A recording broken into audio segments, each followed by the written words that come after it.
Okay. 1, 2, 3, 4, 5, 6, 7, 8, 9, 10. Oh! We did! World first one shot! We did!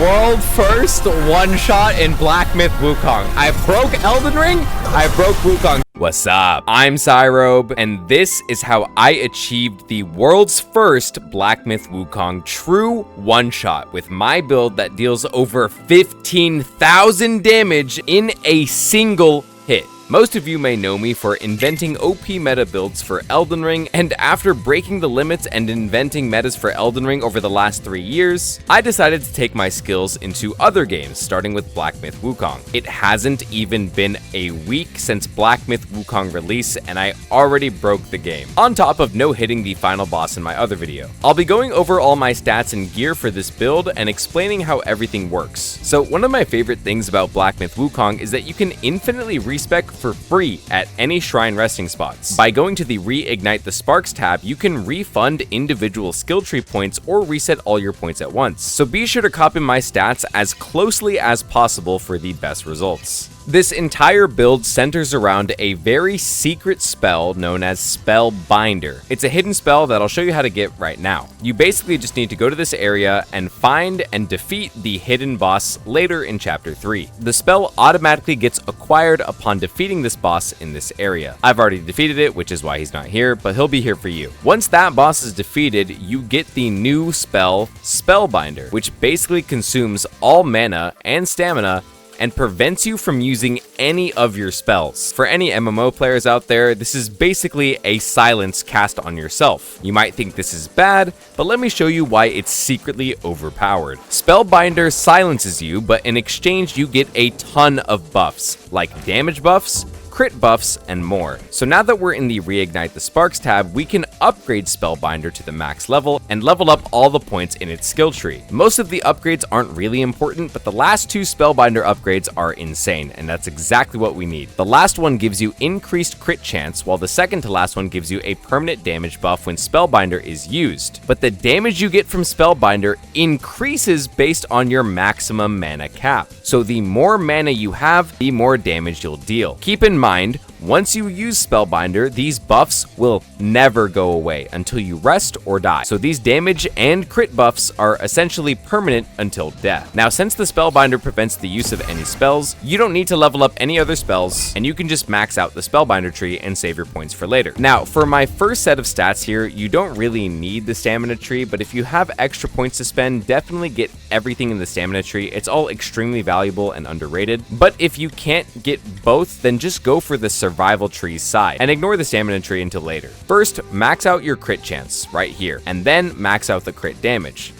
Also max out the bonus attack damage, and the most important one to max out is right here, that increases your maximum mana, which if you remember, we gain bonus attack damage based on our maximum mana cap when we use the Spellbinder spell. So with the Spellbinder, our increased mana is actually a direct damage increase. All of these bonus stats are more important than the stamina tree once again, so if you don't have a ton of points to spare, at the very least just get all of these stat bonuses. Finally, we have our stances. The Smash stance is by far the best stance in the game. Pillar and Thrust stance can be very good, but I'll show you why I'm a firm believer that Smash stance is the most overpowered stance to use here. This tree allows you to charge a heavy attack while sprinting. This is only possible with Smash stance and is not possible with Pillar or Thrust stance. The Pillar and Thrust heavy attacks must be charged while standing completely still. You cannot move. Whereas the Smash stance allows you to run and charge up your heavy attack, which is extremely valuable for consistently high damage numbers, and even more valuable thanks to my armor set.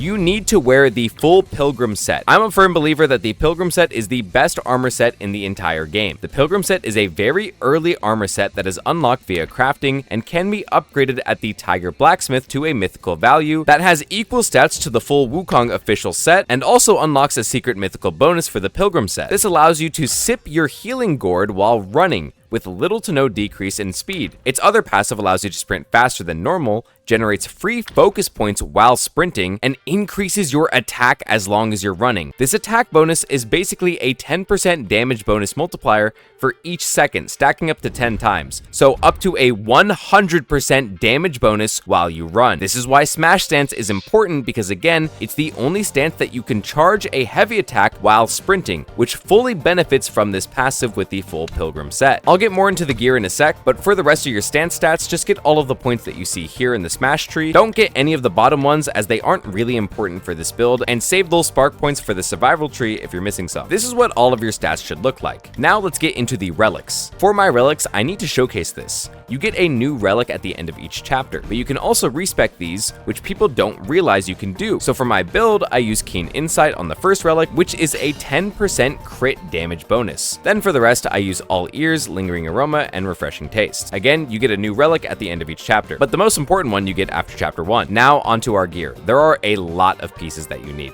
So I'm going to go over every single piece first and then explain why after. For the main weapon, you should have the Jingu Bang Staff, because this is a guaranteed mythical weapon that you get in Chapter 6, along with the official Wukong armor set you obtain in Chapter 6 as well. So ideally, you want the weapon and the headpiece from the Wukong set, because this is the highest damage weapon, and the headpiece gives a bonus plus 30 mana. If you don't have the Jingu Bang Staff, then the Bishui Beast Staff is your next best option, as it has less base damage than the Jingu Bang Staff, but it does offer a higher crit rate value. For vassals, you need to have the Weaver's Needle. You get this in the Purple Cloud Mountain secret area in Chapter 4 at the very final boss fight of that area. While you have this equipped, it gives you a plus 2% crit rate and plus 6% crit damage passively, so you just need to equip it to activate these bonuses. For spirits, you want the Gore-Eyed Taoist. His active ability does grant you an attack buff, but it's pretty small, and that's not why we need it. We just need to equip this for its bonus mana, which is plus 15 flat maximum mana. Then you need the Tiger's Acolyte, which at max level upgrade gives you a plus 10% crit damage while equipped. The full armor gear set that you should wear should be 4 pieces of the Pilgrim set, as I mentioned earlier. But additionally, you want the Golden Fang Tail Crown, which is from the official Wukong set in Chapter 6. Again, this is a guaranteed item that you'll get later as you progress, but the Pilgrim set you can craft whenever. Now for your talisman, or Curios as I call them, you need 3 Thunderflame Seals. Yes, each Thunderflame Seal gives you plus 30 maximum mana for a total of plus 90 maximum mana when you stack 3 of them at a time. Big shout out to my community for showing me how to get this. I had no idea this even existed, because apparently it's a very low chance drop rate from Thunder Mages or Fire Mages, and thankfully my community pointed this out to me and where to farm for it. It took me an hour of farming to get 3 of them, and this is the best spot that I was shown to farm these talisman, as you can get multiple drops from these Fire Mages on your screen. It's very important to get 3 of them for a huge mana bonus. Once again, the more mana you have, the more damage you deal. After these, you also need the Beast Buddha Talisman, or Cheerio, the White Seashell, and the Green Eye Cat Beads for more crit chance. The Beast Buddha is plus 9% crit damage, and the White Seashell is plus 5 flat damage. Now for the gourd, it's most important to have the following drinks and soaks specifically. I use the Long Bomb drink. This gives you around a flat 20 bonus attack for about 15 seconds. And thankfully, with the Pilgrim set, you can drink this while running to stack with your other attack bonuses from the Pilgrim set. Then for the soaks, you want to at least have the Death Stinger. This allows you to poison yourself, which is amazing, because when you combine that with the Double Combed Rooster Blood, this will allow you to poison yourself and then instantly cleanse the poison and grant you a movement speed buff and a plus 5% crit chance buff. You also get another 5% crit chance buff from the Tiger Relic. This soak stacks for an additional 10% crit chance from just 1 sip of your drink. So here's the buff order that I did. It's similar to the helm swapping and talisman swapping of Elden Ring. You equip all of your maximum mana increasing gear, starting off exactly like you see here. Once your mana is equipped to its highest amount, make sure to rest to restore all your mana in case you're missing some, and then use your spell Binder. Once Spellbinder is active, it lasts until you die. It gives me almost 100 attack bonus based on my maximum mana. After using Spellbinder with full mana, you can take off all your maximum mana gear and exchange it for more damage and crit bonus gear. Change your Gore-Eye Taoist to the Tiger Acolyte for plus 10% crit damage. Switch your Golden Fangtail headpiece to the Pilgrim headband for the set bonus, and swap your talisman to the Beast Buddha, White Seashell, and Cat Eye once again. While you have the Pilgrim set on, run around until all 3 focus charges are full. After that, if you have medicine, this is when you should use it. I ran out, but the best ones to use are the maximum mana increase if you want to use that one before you cast Spellbinder for more damage, and any other attack and crit buffs from medicines are super good here. Then after these medicines are active, start running and sip your flask. Start holding down your charge attack after you sip your flask, and then after about 10 seconds of running, let it rip. Your damage will vary greatly because the Pilgrim set can be a bit hard to time consistently, as the damage bonus it gives you only lasts for like 2 seconds the moment you lose all running momentum, so it's a very small window to capitalize on this massive damage buff. With everything in my build together, I get almost 30% crit rate,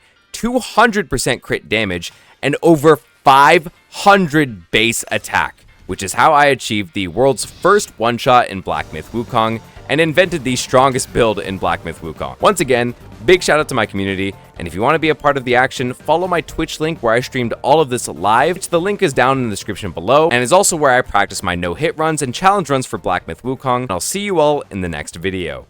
Peace.